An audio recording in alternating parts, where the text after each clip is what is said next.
hitako ny teninao ka nohaniko, hitako ny teninao ka nohaniko. Famerenana ny lesona sekoly sabata ho an'ny lehibe arahinao eto amin'ny Hope Fire Radio miaraka amin'ny imprimerie adventiste. Hitako ny teninao ka nohaniko, hitako ny teninao ka nohaniko.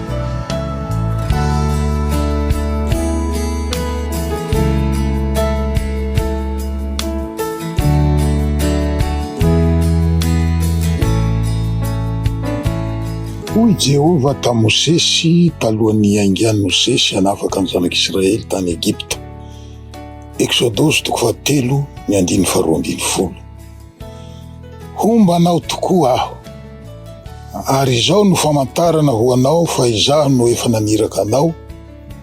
Rehefa entinao mivoaka avy an'ny Egypta ny olona, dia hanompo an'Andriamanitra eto amin'ity tendrombohitra ity ianareo. Zay zany vaky ny teny. Tanteraka soa matsara izany teny faminaniana nomen'Andriamanitra ny Mosesy zany, araka ity lesona ianarantsika ity, dia ny lesona fahavalo, 3 volana fahatelo, taona 2022, mitondra ny lohateny hoe ny fanekena tao Sinay. Faly miarahaba antsika rehetra tafahana indray eto amin'ity fianarantsika, fiarahantsika mianatra ny tenin'Andriamanitra amin'ny alalan'ny sekoly sabata ity. Miaraka aminareo androany ny havanareo Benoît Rakotovao. Hiara ivavaka isika.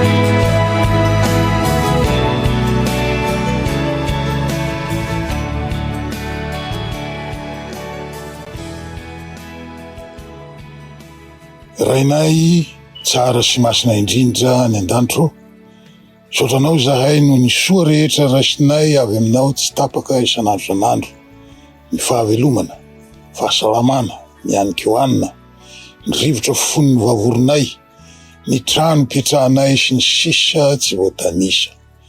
Honao rery ihany tokoa ny saotra ny dera ny laza ary ny voninahitra izay nao hatramin'ny taloha indrindra, ka ho mandrakizay. Angataka ny fanatrehanao zahay amin'izao fiarahanay mianatra ny teninao zao. Fanahinao masina ny hitarika anay amin'izany, avelao ny fahotanay ary sasao madio izahay ho afakeloka. Amin'ny anaratsoanao Kristy io. Amen.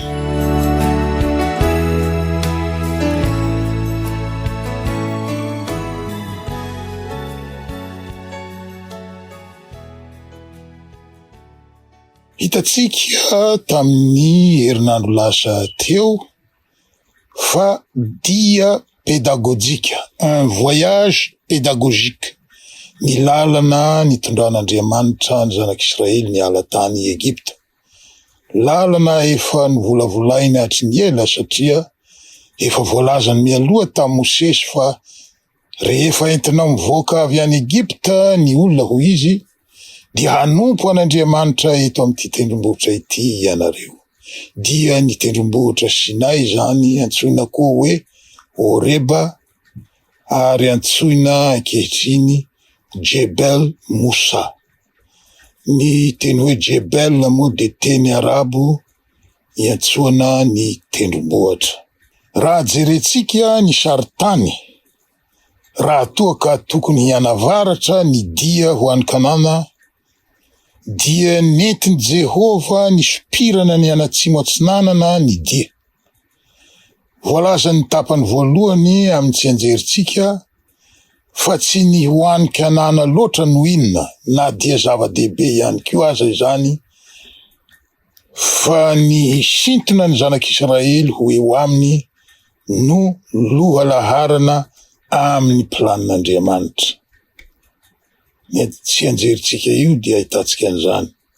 Hianareo efa nahita izay nataoko tamin'ny Egyptiana sy izay nitondrako anareo tamin'ny elatry ny voromahery, ary ny nampakanesako anareo ho aty amiko. Koa ankehitriny raha iainy ny feoko tokoa ianareo ka hitandrina ny fanekeko, dia ho rakitra soa ho ahy mihoatra noho ny firenena rehetra ianareo, fa ahy ny tany rehetra, dia ho fanjakam-pisorona sy ho firenena masina ho ahy ianareo. Exodus 20:14 ka hatramin'ny 19. Dia zay zany ny teny fohifohy fampidirana.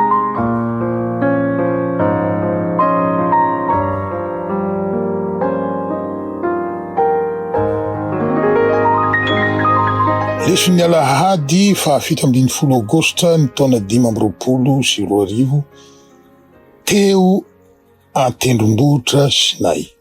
Afaka 2 volana nialandry zareo tany Egypta dia nidofotra teo apototry ny tendrombohitra Sinay ny zanak'Israely.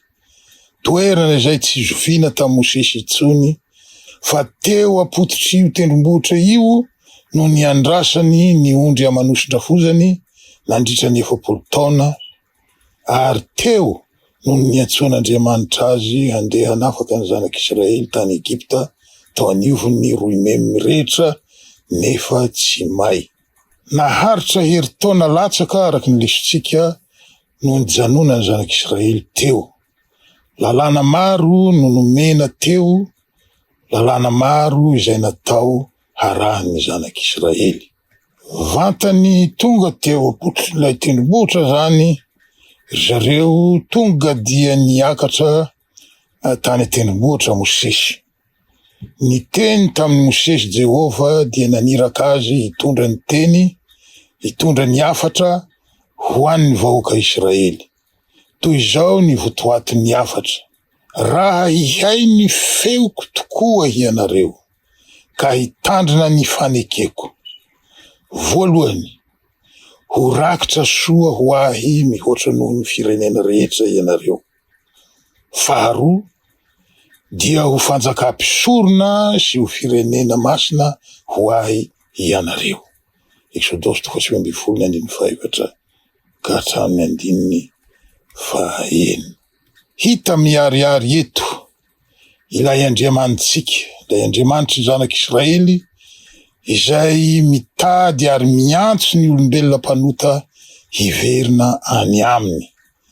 Amin'ny fivavahana maro manerana ny tany sy ny kolotsaina maro amin'ny firenena rehetra, dia raha olombelona no mitady an'Andriamanitra, raha olombelona no hita fa mitady an'Andriamanitra. Fa ny Andriamanitry ny Baiboly kosa dia ny Andriamanitra topoitsika izany, dia Andriamanitra mikatsaka andra olombelona very. Zany kosa no hita ao.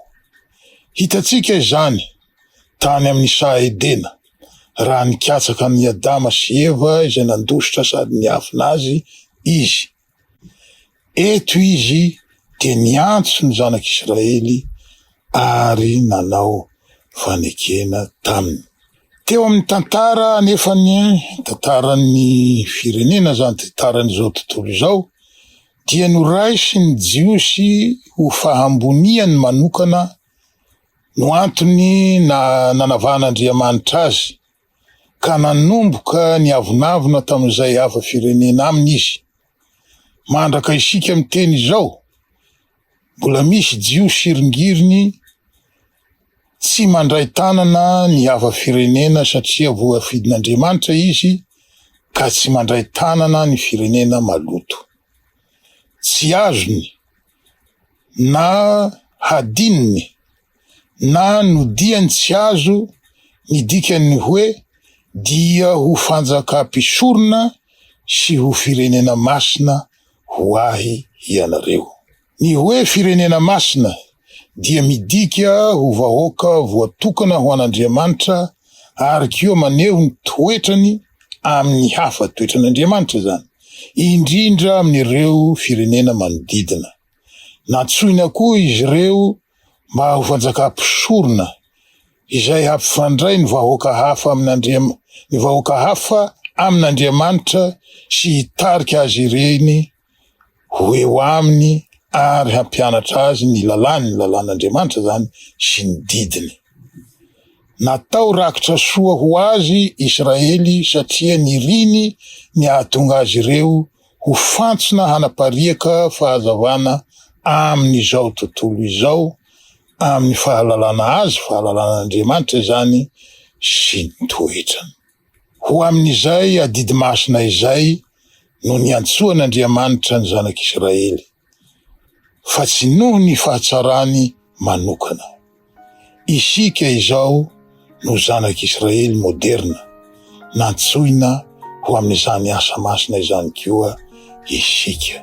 Dia izay zany ny leson'ny Alahady.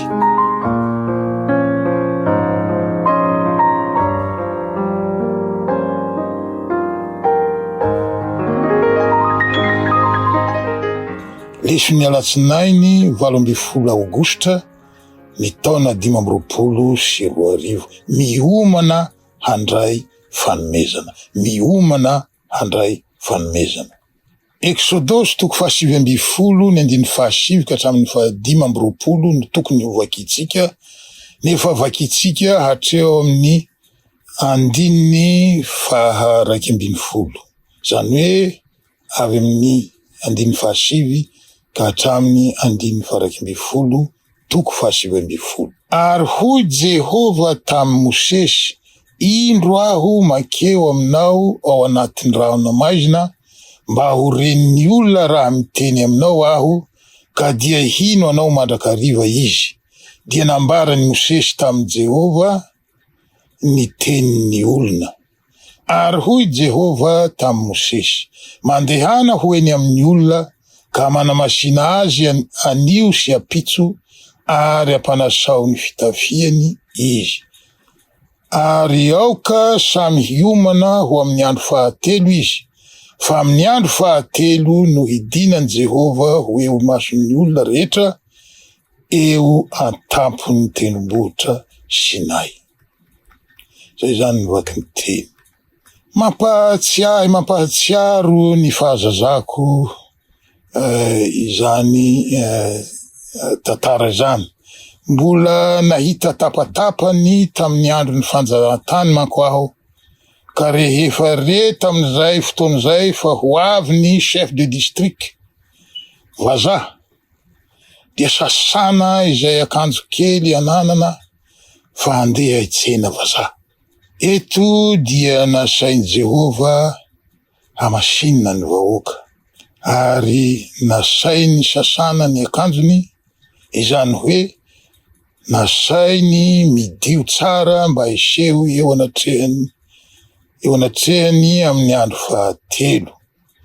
Ny fidiovana aty ivelany dia natao ho taratry ny fahadiovana na fidiovana ao anatiny, fa Andriamanitra masina no ho tsenaina, ka dia nomena toromarika maro hafa koa ry zareo ankoatran'izay fanamasina tena sy fidiovana izay. Voalohany, tsy hanatona na hikasika ny tendrombohitra ry zareo, fa rehefa maneno ny tendro trompetra vao mandroso manakaikikaiky kokoa eny. Zay zany toromarika voalohany. Toromarika faharoa, fa izay mikasika ny tendrombohitra dia atao maty tokoa, tsy azo kasian-tanana ireo, fa ho lefonina, ho tifirina zany amin'ny zana-tsipika avy lavitra na toraham-bato.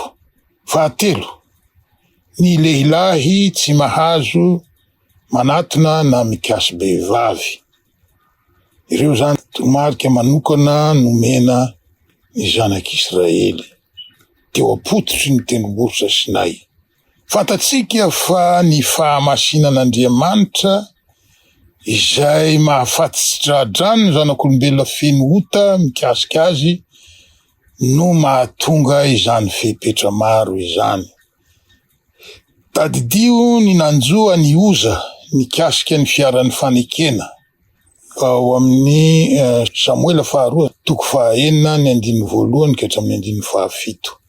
Ahitatsika ny tantaran'ny Oza izay maty tsy dradrano mikasika ny fiaran'ny fanekena. Tadidio koa ny nanjoa ny Nadaba sy Abiho, zanaky Arona, samy mpisorona, izay nitondra hafitry sy izy teo anatrehan'i Jehova. Vakio Levitikosy toko 10 ny andininy voalohany ka hatramin'ny andininy faharoa. Deutéronomie 3:7-20 dia mivaky toy izao: fa Jehova Andriamanitra ao dia afo mandevona. Zay zany mivaky ny teny. Satria tsy misy manota mikasika ny fahamasinan'i Jehova ka ho velona. Tamin'ny andro fahatelo niseho tamin'ny fomba manokana ny fanatrehan'i Jehova. Voalohany, nisy rano matevina teo amin'ny tendrombohitra. Faharoa, nisy kotrokorana sy elatra. Fahatelo, ary nisy feon'anjomara mafy indrindra, dia torakovitra ny olona rehetra izay teo amin'ny toby. Zay zany ny fiomanana. Ka inona moa ilay fanomezana nandrasana teto? Tsy inona izany fa ny didy folo. Inona daholo no tsara ho fantatra manodidina na mombamomba ireo didy folo ireo, araky ny lesontsika aho, ambaran'ny lesontsika de zao. Voalohany, Andriamanitra no nanambara ireo didy folo ireo araka ny fitantaran'ny Baiboly. Vakio Exodosy 7:20, ny andininy 7:20, Exodosy 2:20, voalohany, Deutéronomie 5:5, ny andininy 4, ny andininy 5 ary ny andininy 4:20. Faharoa, izy koa, Andriamanitra zany, izy koa no nanoratra izany. Vakio Exodosy 4:20, ny andininy 2:20, Exodosy 1:30, ny andininy 9:20 ary Deutéronomia 5:5, ny andininy 2:20. Fahatelo, indroa izany no natolotra ny Mosesy ho fanomezana manokana izany didy folo izany. Vakio Exodosy 2:30, ny andininy 7:20, Exodosy 4:30, ny andininy voalohany ary Deutéronomie 10:10, ny andininy voalohany sy ny faharoa. Fahaefatra, tsy didy folo no iantsoan'ny Baiboly azy, zany hoe tsy hita ao amin'ny Baiboly zany ny teny hoe didy folo, fa vavolombelona no ilazany azy, na tenin'ny fanekena, na teny folo. Zay zany zavatra madinidinika tokony fatatsika mikasika io didy folo. Hoy ny lesontsika hoe, ny didy folo no fon'ny fanambarana momba an'Andriamanitra sy ny fitsipitondran-tena ara-Baiboly. Izany no mandrafitra ny fitsipiky ny lanitra ho an'ny taranak'olombelona rehetra no sady fanorenany izany. Mandrak'izay ary mahafoaka an'izao rehetra izao ny fitsipiny. Izay zany ny leson'ny alatsinainy.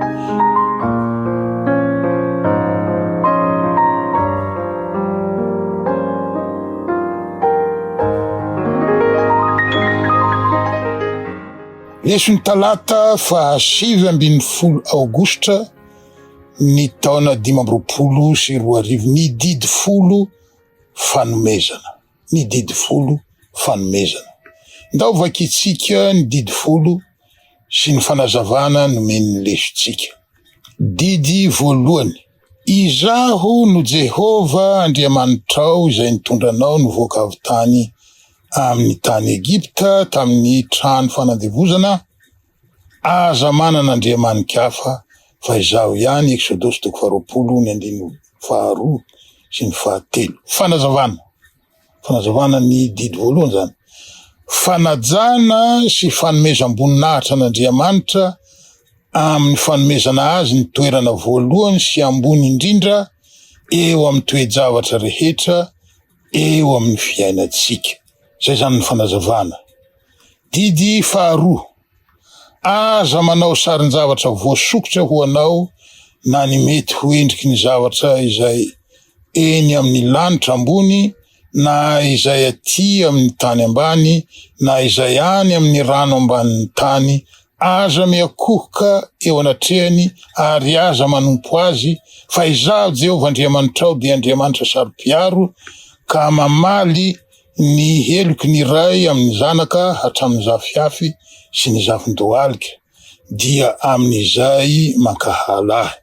Nefa kosa mamindra fo amin'ny olona rivo mandimby izay tia ahy ka mitandrina ny didiko. Exodus 20:4 ka hatramin'ny 9:9. Fanazavana, fanajana sy fiarovana ny toerana tsy manam-paharoa ananan'Andriamanitra ary koa tsy fanoloana azy amin'ny sampy amin'ny endriny rehetra na ara-materialy zany na ara-tandindona na koa ara-panahy. Any Jehova ny fitiavatsika madio indrindra.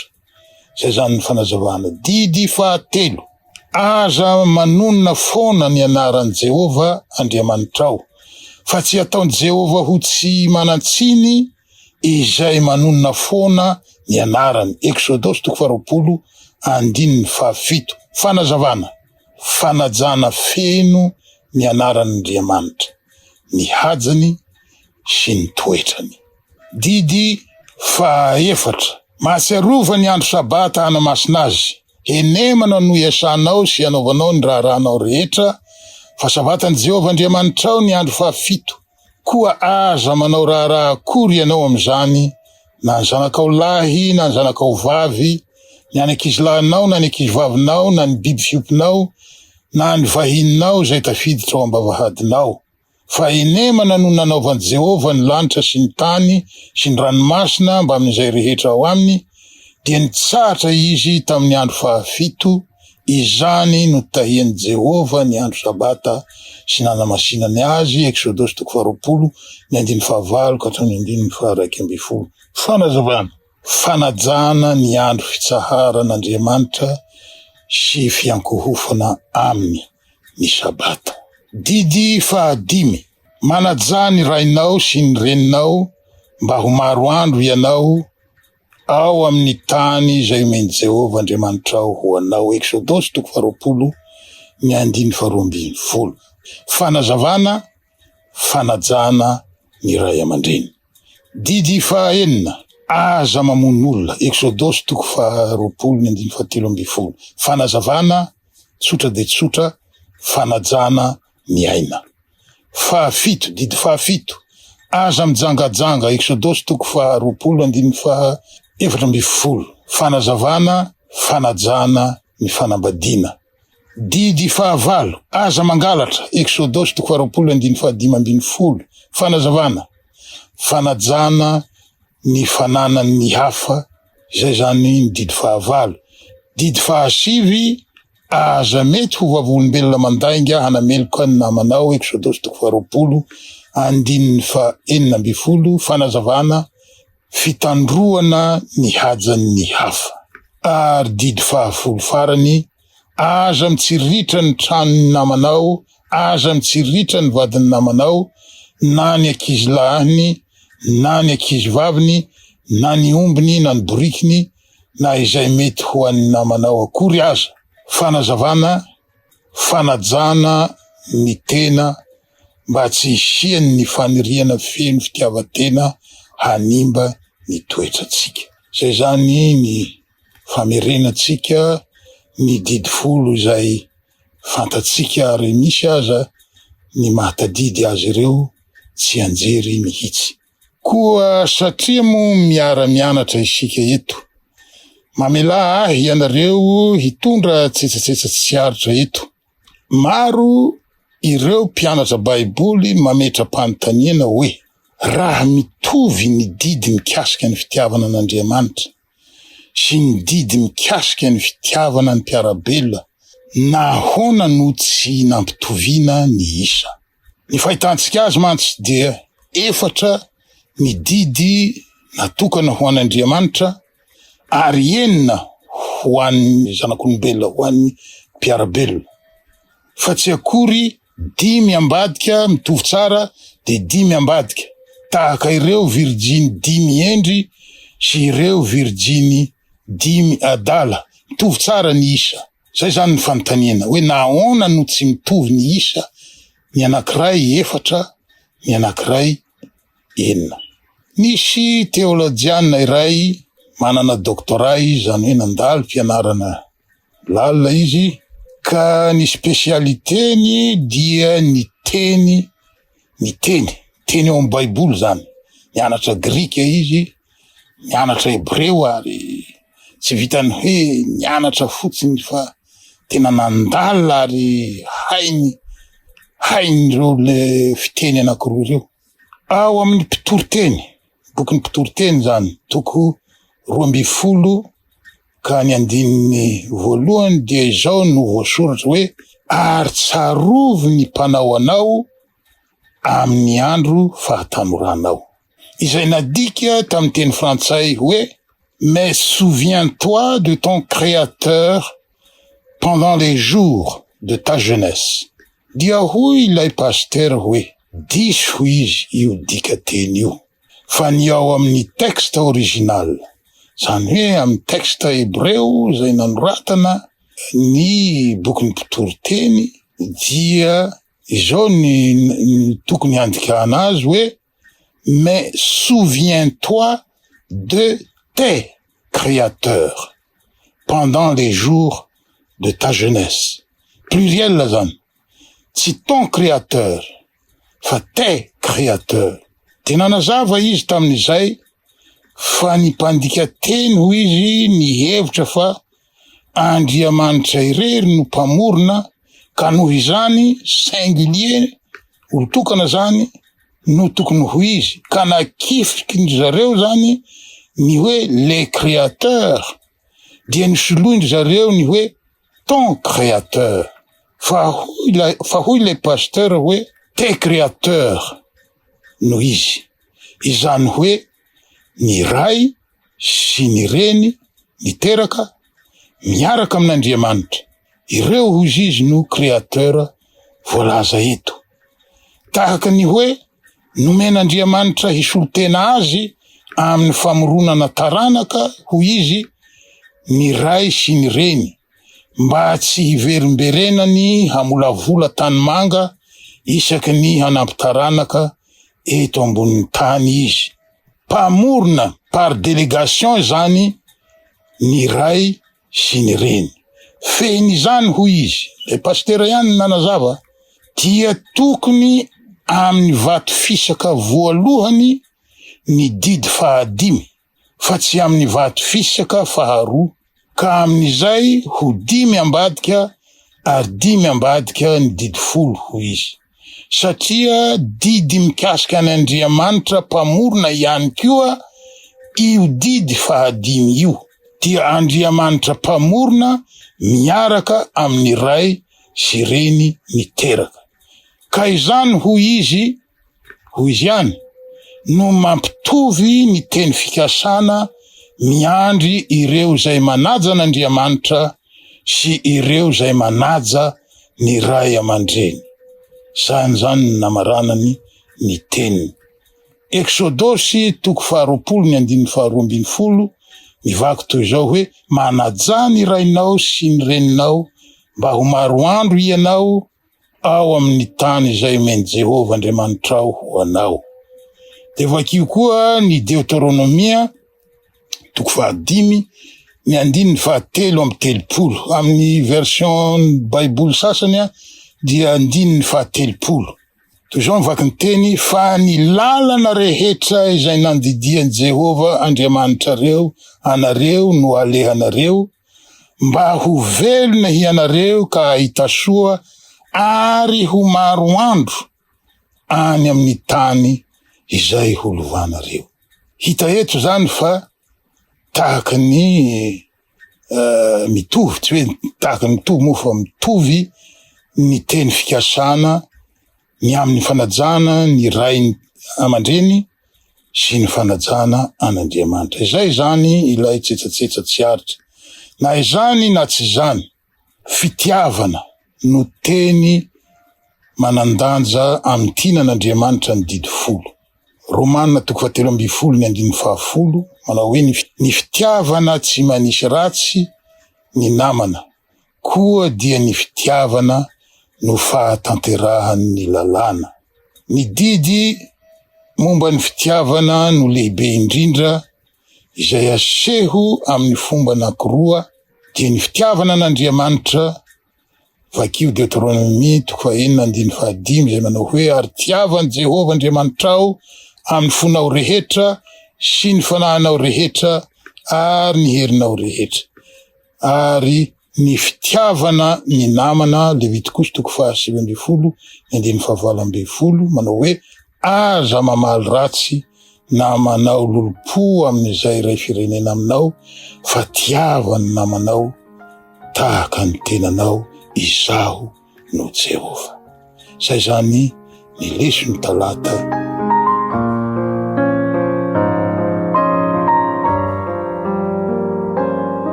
Ka hiditra amin'ny lesony alarobia 20 Aogositra ny taona 2024 isika ny anjara asa tanan'ny lalàn'Andriamanitra. Za dia hoe azo atao hoe ny anjara asan'ny lalàn'Andriamanitra. Izay no andikako azy. Mety ihany koa, samy mety. Maro ny anjara asan'ny didy folo. Voalohany, mampiseho ny toetra n'Andriamanitra ny lalàny. Koa satria masina sy marina ary tsara Andriamanitra, dia toy izany koa ny didiny. Manamafy izany ny apôstôly Paoly ka hoy izy hoe ka dia masina tokoa ny lalàna ary masina ny didy sady marina no tsara. Romana 7:1-12. Faharoa, manampy ny olona amin'ny fanalavirana ny faharatsiana ny lalàna ary manolo-pahendrena sy manolo-pahalalàna. Tondra fahasalamana sy firoboroboana ary fiadanana koa izany. Vakio ny Deutéronomie 4:1-9 sy ny oabolana 2:2-3. Fahatelo, toy ny fefy ny lalàn'Andriamanitra izay manome antsika toerana malalaka iainana ary koa mampitandrina antsika, fa ny fioarana izany dia midika ho loza mananontany ary koa olana sy toe-javatsarotra, eny mety ho fahafatesana mihitsy aza. Vakio ny Genesis 2:2-11 sy ny 17. Vakio Jakoba 2:2-12. Faefatra, takela-by manondro an Jesosy ilay mamela ny helontsika sy manova ny fiainantsika koa ny lalàna. Vakio Korintiana 2:5-17. Jaona 1:1-7-7. Amin'izany no itarihany atsika hakeo amin'ny Kristy toy ny paedagogos na mpikarakara na mpiambina. Vakio ny Galatiana 2:7-7. Ny zavatra tsy hain'ny lalàna tao dia ny mamonjy atsika, tsy mahavonjy ny fitandremana ny lalàna. Ka inona no mahatonga anareo advantista manindry dia manindry ny amin'ny fitandremana ny lalàna hoy ireo namantsika hafa finoana rehefa miady hevitra aminy isika. Matetika aho no mifanehatra amin'ireo namantsika ireo. Zavatra tsara marina aloha dia tsy consistant loatra ry zareo rehefa jerena. Raha miteny aminy ianao hoe afaka mangalatra ve zany isika na mamono olona satria ambany fahasoavana, satria tsy ilaina intsony ny lalàna, tsy sahy milaza mazava ry zareo, fa tahaka ny resaka sabata fotsiny ihany no tsindriandry zareo mafy fa azo dikaina. Rehefa miady hevitra amindry zareo aho, ary matetika aho no miady hevitra amindry zareo, dia izao no lazaiko amindry zareo: ny fandikana an'io lalàna io anie, hoy aho, no fahotany, ary izany no nitondra ny fahafatesana tam'ty zao tontolo zao ty. Raha mahatandrina an'io lalàna io isika 100 isan-jatony, tsy misy tomika, de voavonjy anie isika. fa noho isika tsy mahatateraka zato isan-jatony ny fanarahana n'io lalàna io no amonjena tsika amin'ny fahasoavana noho ny finoana ary noho ny fitiavan'Andriamanitra antsika. Dia maka ohatra tsotsotra eny aho hanazavako ny hevitro. Tahaka ny olona manala fanadinana isika hoy aho, ka io didy folo io mihitsy no anadinana antsika. Tarafina amin'io didy folo io nitoetra antsika. Ka izao tsy ho afa-panadinana isika raha tsy mahazo 20/20. Satria lalàna masina ireo, lalàna marina ireo, ka izay mahatandrina azy 100 isan-jatony ihany no ho afa-panadinana. Ahoana moa no ahazo atsika, no ahazo anao 20/20, na ny eritreridratsinao, ny eritreridratsintsika aza tsy voafehitsika. Ka raha ny fitandremana n'io lalàna io no ianteherana, dia tsy ho voavonjy na oviana isika. Satria tsy hisy na de ray aza amintsika eto, amintsika olombelona, hahatandrina an'io 100 isan-jato. I Kristy irery ihany no olombelona nahatandrina an'io 100 isan-jato. Ka eo amin'izay no miditra tsehatra ny fahasoavana. Manaraka ny lalàna isika satria io no itsarana antsika. Fa izay tsy fenontsika, tsy tratratsika, dia fenoy ny Kristy, fenoy ny fahasoavan'ny Kristy ho tonga 20/20.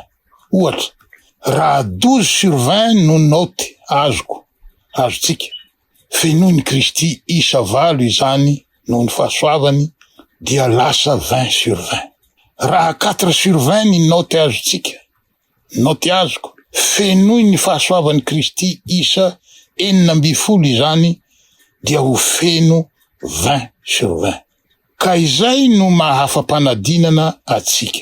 Fa izay milaza kosa fa foana ny lalàna noho ny fahasoavan'ny Kristy, ka tsy ilaina ny mitandrina azy, ka minia manitsakitsaka izany lalàna izany, dia tahaka ny olona tsy nanao inscription akory izy tamin'le fanadinana, na tsy nanala fanadinana, ka 0/20 avy hatrany ny notiny. Ahoana moa no afa-panadinana ny olona tsy nanala fanadinana? Dia tahaka izay ny ohatra kely entiko manazava ny hevitro rehefa miady hevitra amin'ireo namantsika ireo aho. Ny fotoana moa tery, fa maro ireo toko sy andininy, na ao amin'ny boky ny filazantsara izany, na ao amin'ny epistiliny apôstôly izany, izay manambara fa tsy foana ny lalàna, ary tsy mahafoana, tsy manafoana ny lalàna ny fahasoavana. Dia izay zany ny leson'ny alarobia.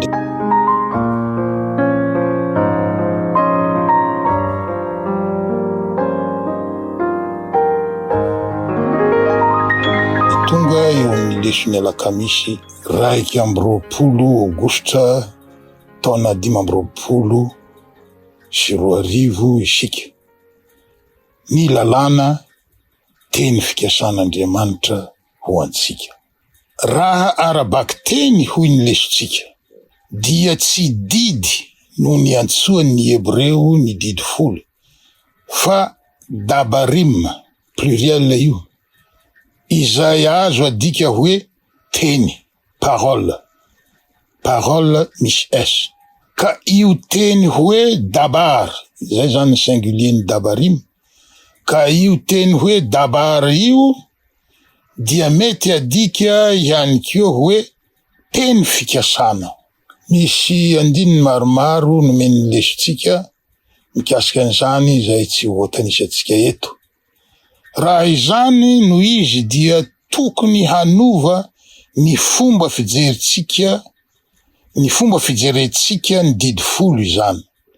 Tsy tahaka ny didy manery na manageja no fahitantsika azy, ny didy folo zany, fa tahaka ny teny fikasana, tahaka ny fampanantenana valiny ho atsika any amparany.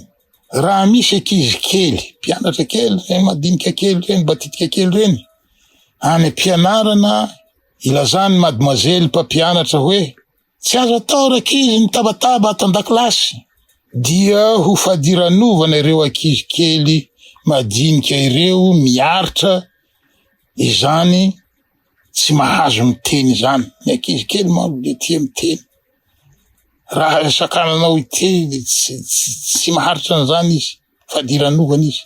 Fa raha hoy kosa mademoiselle hoe rakizy izay hendry tsara androany de mahazo chocolat rehefa mirava, tsy mitovy, tsy hitovy mihitsy ny fihetsika ireo ankizy kely ireo ao an-dakilasy na ny fihetseam-pony manoloana ireo filazana anankiroa ireo. Ilay faharoa misy valosoa antenaina, io ilay teny fikasana zany, ka miampy entanetana ny fanarahana azy. Zay zany. Fa inona anefa ny teny fikasana andrasatsika? Hoy ny lesotsika hoe tokony ho takatsika fa ny didy folo dia teny fikasana avy amin'Andriamanitra izay hitarika atsika eo amin'ny lala marina mba ahafahany manao zava-mahatalanjona ho atsika. Zay zany no ambaran'ny lesotsika. Raha iritsika marina ny ho tsara toetra, raha iritsika marina ny hana toetra masina, manome toky atsika ny lalàn'Andriamanitra fa ho tanteraka amitsika izany raha makatoy isika. Fa ny mampatahotra dia zao, noho ny hery ny ota raiky tapisaka ao amitsika, vitsy ny olona maniry toetra masina.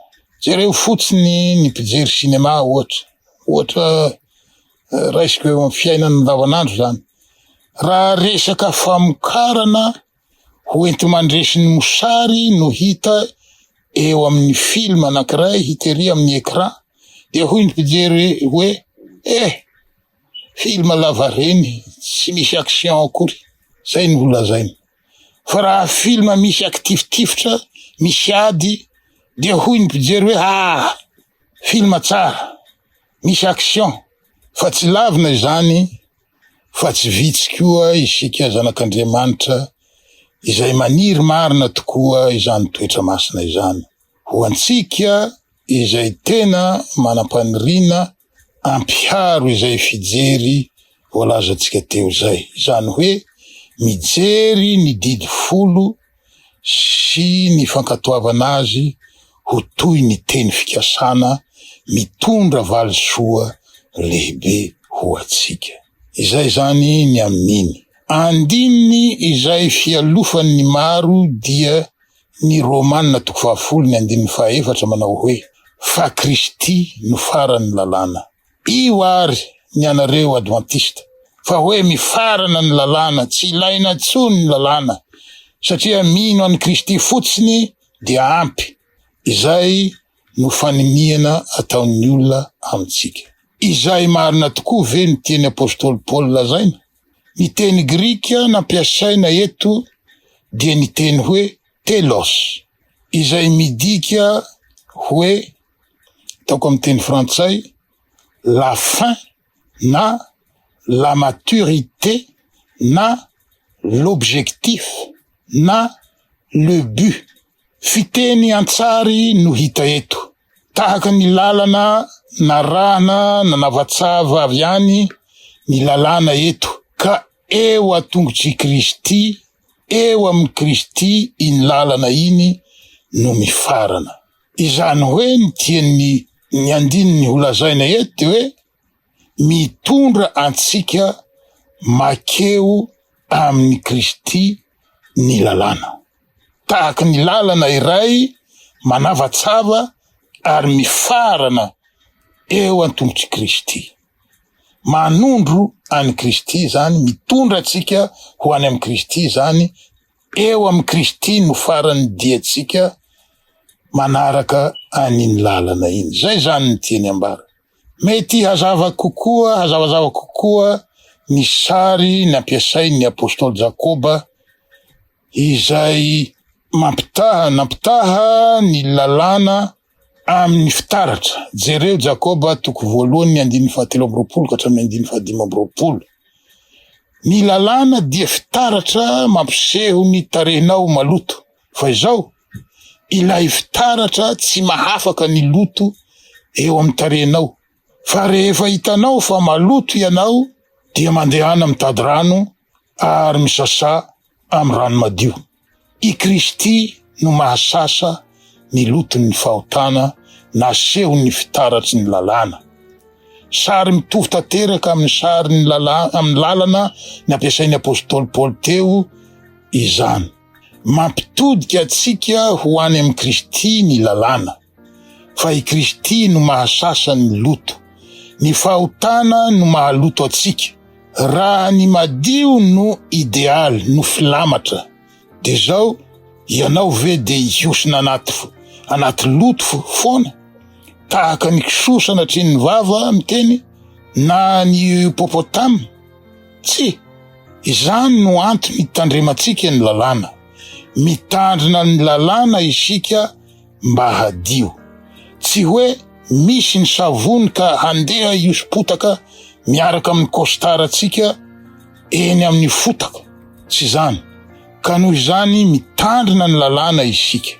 Rehefa misy petina fahotana nefa isika manome toky atsika i Kristy fa hanadio atsika izy. Izany no atao hoe eo ambany fahasoavana. Tahaka izay indray zany milesitsika ry havana, misaotra ny faharitanareo, dia mametraka ny veloma finaritra mandra-pioana amin'ny manaraka indray hiaray vavaka isika.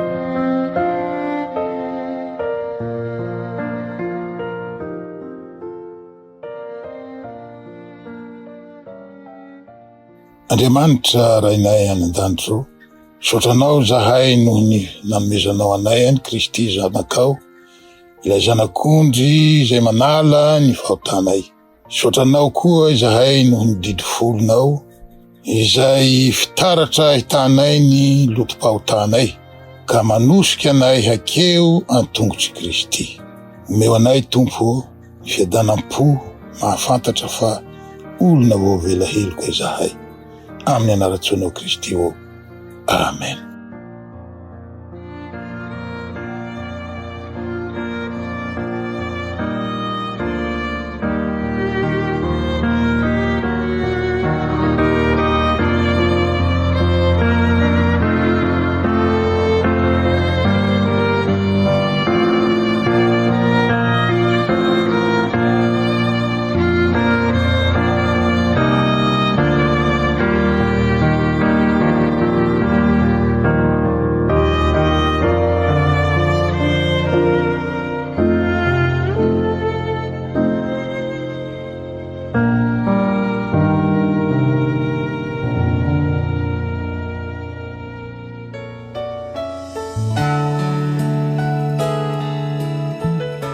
Hitako ny teninao ka nohaniko. Hitako ny teninao ka nohaniko. Famerenana ny lesona sekoly sabata ho an'ny lehibe arahinao eto amin'ny Hope Fire Radio miaraka amin'ny imprimerie adventiste. Hitako ny teninao ka nohaniko. Hitako ny teninao ka nohaniko.